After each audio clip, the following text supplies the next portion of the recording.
Madam order. Thank you.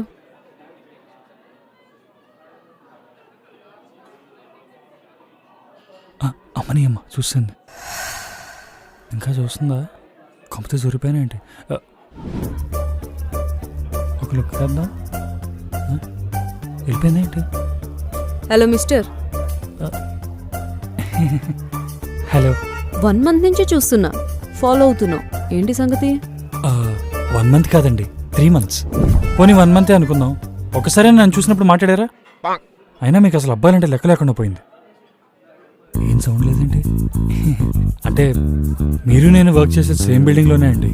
ఆ రోజు గురు పౌర్ణమి అనుకుంటా, మీరు అలా శారీలో నడుచుకుంటూ. హలో, సొల్లొద్దమ్మా, కంక్లూజన్ ఏంటో చెప్పు. సొల్లు కాదండి, సోల్మేట్ కోసం నేను పడే తాపత్రయం. యాక్చువల్లీ నేను మిమ్మల్ని లవ్ చేస్తున్నానండి.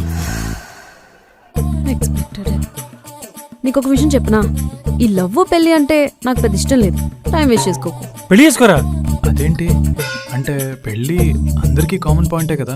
కావాలంటే పిల్లలను లేట్గా ప్లాన్ చేసుకున్నా పర్వాలేదు. పెళ్లి చేసుకోవడం మ్యాండేటరీ అని ఏమైనా కాన్స్టిట్యూషన్ లో రాసుందా? లేదంటే పెళ్లి చేసుకున్న వాళ్ళందరూ హ్యాపీగా ఉన్నారని నీ దగ్గర ఏమైనా స్టాటిస్టిక్స్ ఉన్నాయా? చూడు, ఇంకొకసారి గనక నన్ను ఫాలో అయ్యావనుకో. దూరం నుంచి స్వీట్గా ఉంది, మాట్లాడితే ఎంత ఘాటుగా ఉంది. అయినా పెళ్లి చేసుకునంటే వాళ్ళ ఇంట్లో వాళ్ళు ఎలా ఒప్పుకున్నారు? ఒప్పుకున్నారని ఎవరు చెప్పారు? ఎవరది? అవన్ యారు? మీరు అంజలి వాళ్ళ అమ్మని. సారీ ఆంటీ, తప్పైపోయింది.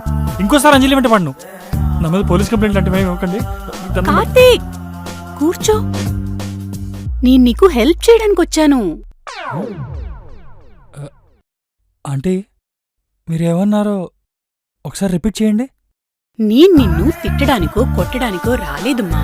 అంజలిని లవ్ చేయడంలో నేను నీకు హెల్ప్ చేయడానికి వచ్చాను. లవ్ చేస్తే ఒప్పుకొని మూడిస్ట్ మమ్మీలను చూశాను, యాక్సెప్ట్ చేసే మోడర్న్ మమ్మీలని చూశాను. ఇలా లవ్వే చేయమని ఎంకరేజ్ చేసే అల్ట్రా మోడర్న్ మమ్మీని ఎక్కడ చూడలేదు ఆంటీ. నువ్వు నన్ను మరీ పొగిడేస్తున్నావు బాబు. You deserve it aunty. Aunty, నాకు యాక్చువల్గా డౌట్ ఉంది. అడుక్కో బాబు. అంజలి ఫేస్కి తన పర్సనాలిటీకి చాలా మంది ఫాలో అవుతుంటారు, చాలా ప్రపోజల్స్ కూడా వచ్చుంటాయి. న్యాచురలీ. మరి వాళ్ళందరినీ కాదని నాలంటే స్ట్రేంజర్కి మీరు ఎందుకు సపోర్ట్ చేద్దాం అనుకుంటున్నారు? కొంప తీసి తల్లి కూతురు కలిసి నన్ను బొక్కలేద్దాం ప్లాన్ చేయట్లేదు కదా? నీ పేరు కార్తిక్ ఈ అంటే ఏలూరు. నువ్వు వర్క్ చేసేది TCS లో. నీ ప్యాకేజ్ 9 lakhs. నువ్వు మందు కొడతావు, సిగరెట్ నచ్చదు. మీ అమ్మ బ్యాంక్ ఎంప్లాయీ, నాన్న ప్రొఫెసర్. నీకు 2 బ్రేకప్స్ అయ్యాయి. ఏంటంటే ఇన్ఫర్మేషను నా రెజ్యూమ్ అంతా బట్టి కొట్టేసినట్టు. అమ్మాయిని ఇస్తున్నప్పుడు ఆ మాత్రం ఇన్ఫర్మేషన్ తెలుసుకోవాలి కదా. నువ్వు మా అమ్మాయిని 3 months నుంచి ఫాలో అవుతున్నావు, నేను నిన్ను 2 months నుంచి ఫాలో అవుతున్నా. అదంతా ఓకే, కానీ అంజలి ఏంటంటే అసలు పెళ్ళి అవుతుంటుంది. ఏమైనా ప్రాబ్లమా?